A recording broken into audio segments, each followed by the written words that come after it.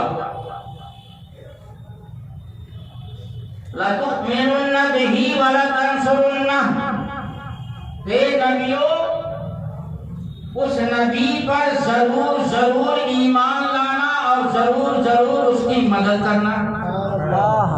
یہ قرآن پاک کی آیت ہے، حدیث تو ہے نہیں کہ کہہ دیا جائے گا کہ صحیح ہے، وہ ہو سکتا ہے صحیح ہو، تو حدیث جو مطلب کی نہ ہو وہ مضبوط ہو تب بھی کہہ دیا جاتا ہے صحیح ہے۔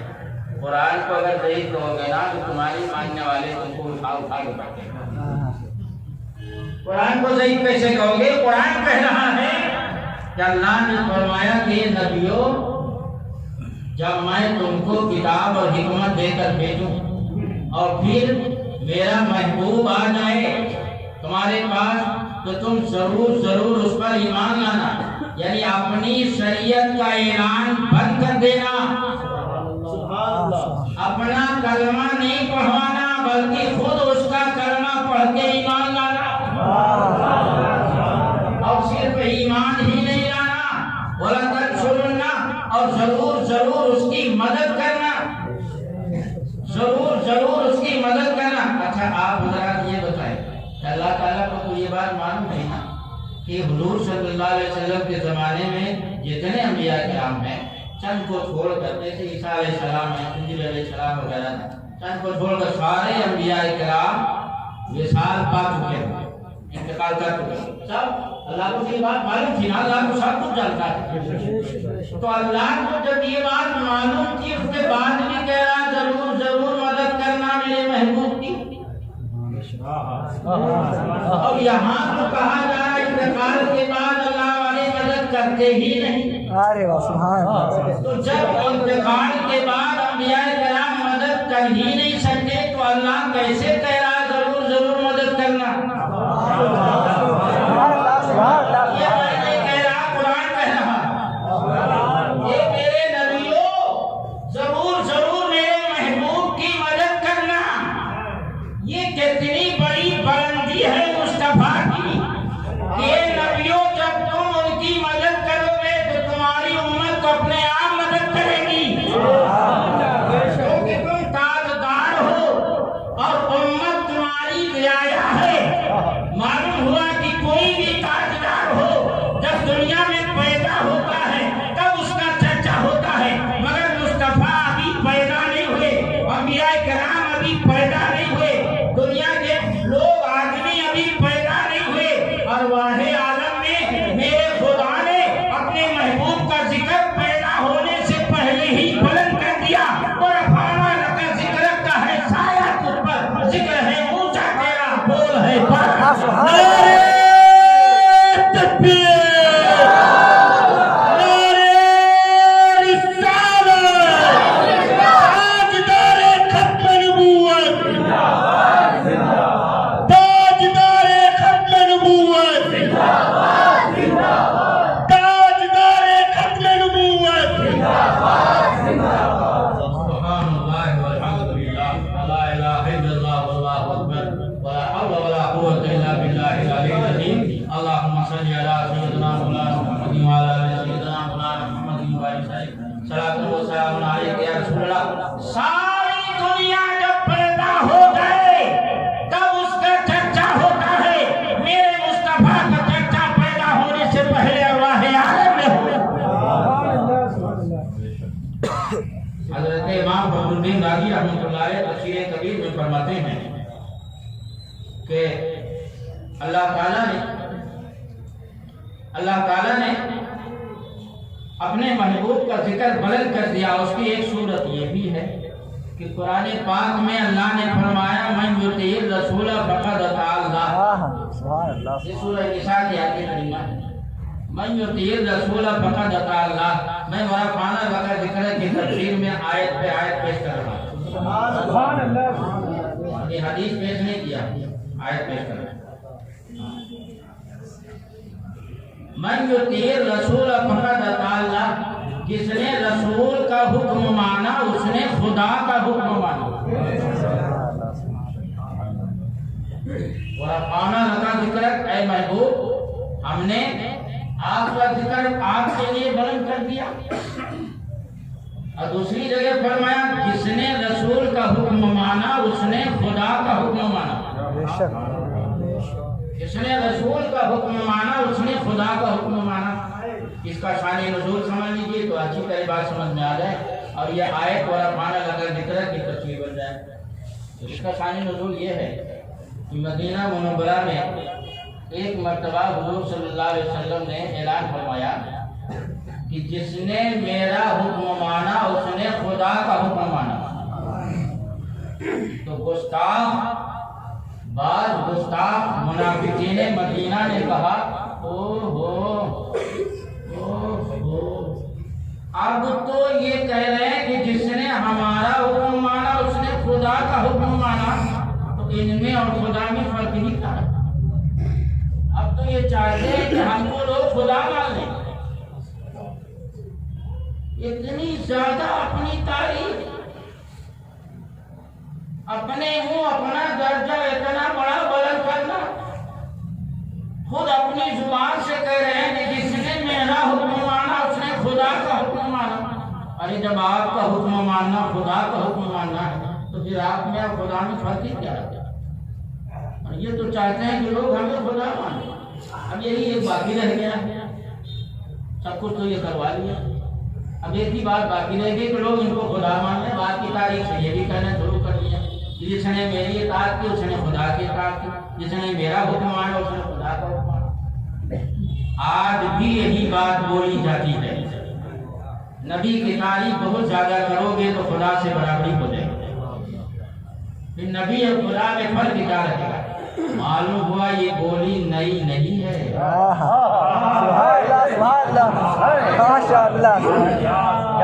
پرانی بولی ہے, مگر یہ بولی منافقین نے بولی تھی, صحابہ نے نہیں بولی تھی.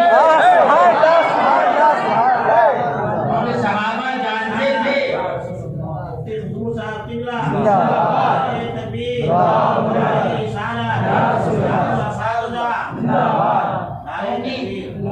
صحابہ جانتے تھے کہ اگر یہ کہہ رہے ہیں کہ میرا حکم ماننا خدا کا حکم ماننا, پروگرام میں بیٹھے بھائی ہم آگے فون کرتے ہیں آپ کو. ایمان کا نام نہیں, ایمان یقین کا نام ہے. ان کو یقین ایمان حاصل تھا. اور منافقین مدینہ, ارے سنا کچھ آج کیا نیا اعلان ہوا. سامنے تو بیٹھ کے حدیثیں سنتے تو حضور کے پیچھے نماز پڑھتے تھے. ابھی پیچھے یہودیوں میں جا کے کہتے ارے سنا کچھ معلوم ہوا. اب تو قریب لگتا ہے خدائی کا دعویٰ کرتے ہیں, بالکل قریب قریب پہنچ گئے. کہہ رہے ہمارا جس نے حکم مانا اس نے خدا کا حکم مانا. آپ بتائیے جب آپ کا حکم اور خدا کے حکم میں کوئی فرق ہی نہیں ہے تو اس کا مطلب کہ آپ چاہتے ہو کہ لوگ ہمیں خدا مانیں. اللہ رب العزت نے جبرائیل سے فرمایا جبرائیل محبوب کی بارگاہ میں جاؤ. یہ عجیب بات ہے کہ توحید مصطفیٰ کی ہو رہی ہے,